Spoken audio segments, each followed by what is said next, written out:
सांसद रुजवीरा ने अखलाक हत्याकांड केस वापसी और बिहार चुनाव पर उठाए सवाल। मुरादाबाद से सपा सांसद रुजवीरा ने अखलाक लिंचिंग मामले में नाम वापसी व बिहार चुनाव को लेकर कई अहम सवाल उठाए हैं और रुजवीरा ने कहा कि अखलाक हत्याकांड के आरोपियों के मुकदमे वापस लेना अपराधियों को बढ़ावा देना है। इसे दुखद और दुर्भाग्यपूर्ण बताया है।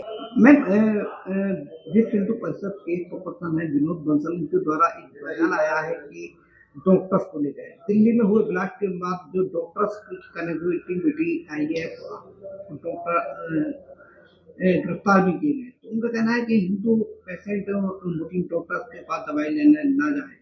इसको लेकर क्या कहेंगे?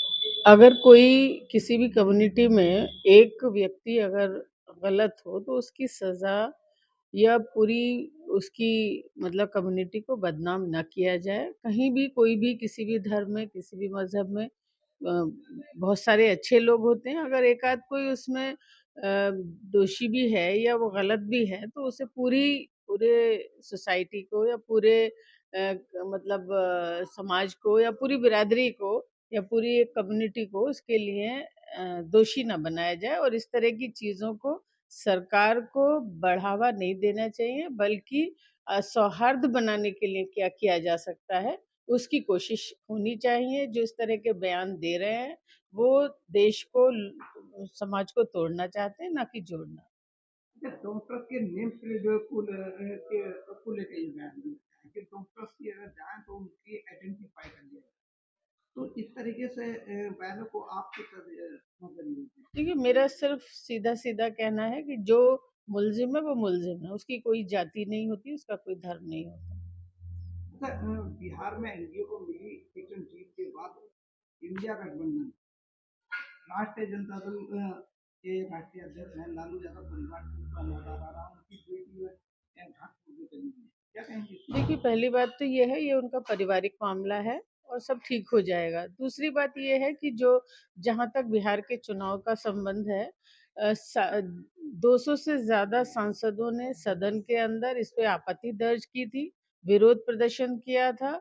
और इतने कम समय में जो अफरा तफरी में जो ये मैनेजमेंट किया गया या जो एसआईआर किया गया, उसका ये दुष्परिणाम है। और मेरा कहना ये है कि चुनाव आयोग गंभीरता से चीज़ों को देखे। और मैं तो कहती हूँ कि ये दोबारा चुनाव होने चाहिए। बिल्कुल पारदर्शिता बरती नहीं गई है। इतनी आनन-फानन में जो एसआईआर किया गया, वो बिल्कुल हम उसके पक्ष में नहीं है, महागठबंधन उसके पक्ष में नहीं है। और आने वाले चुनाव में सभी लोगों से कहना चाहती हूँ कि इस पे बहुत वोट बनवाने पे ध्यान दें अपना, और चुनाव आयोग निष्पक्षता से वोट बनवाए और निष्पक्षता से चुनाव कराए। अखलाक हत्याकांड हुआ था, लिंचिंग हुई थी। उसके बाद अब प्रदेश सरकार के द्वारा जो उसमें आरोपी थे उनको सजा को लेकर माफ करने की तैयारी की जा रही है, मुकदमे वापसी ली जा रहा है। देखिए, पहली बात तो वो घटना ही बहुत दुखद थी।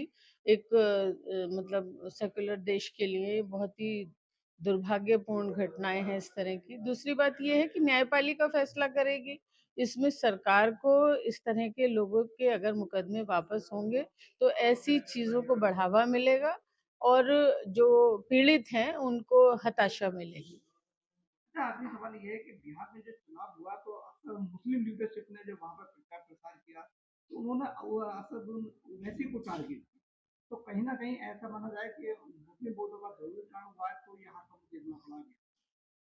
देखिए, ये तो सबको ही पता है, जो भी वोटों का बिखराव होगा अगर तो नुकसान होगा।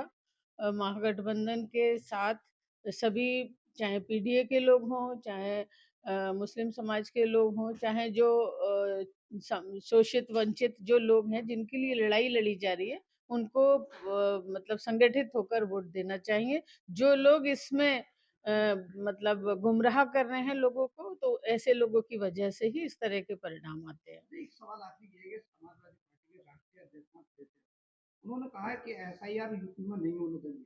तो वहीं कांग्रेस ने उनका समर्थन किया है कि यूपी में वोटों की डकैती नहीं होने देंगे। तो क्या इस एजेंडे को राष्ट्रीय स्तर पर लेके जा रहे हैं 2027 के चुनाव से पहले? देखिए, जैसे मैंने पहले कहा, महागठबंधन ने, समाजवादी पार्टी ने, कांग्रेस ने, सब लोगों ने इसका विरोध किया है। बंगाल में भी इसका विरोध हो रहा है और हमारे राष्ट्रीय अध्यक्ष जो फैसला करेंगे, अगर विरोध की उनकी नीति है, और जैसे कि हमेशा पूर्व में भी रही है, तो हम सब लोग उसका डट के जो है मुकाबला करेंगे और उसे चाहेंगे कि इसमें बिल्कुल पारदर्शिता से वोट बने, क्योंकि वोट देना किसी भी हिंदुस्तानी नागरिक का अधिकार है और उससे कोई भी उसे वंचित नहीं कर सकता। मैम एक सवाल छोटा सा ये है कि भाजपा नेताओं के बयान आ रहे हैं कि ये बिहार से चला विजय रथ, बंगाल होते हुए 2027 में यूपी तक आए।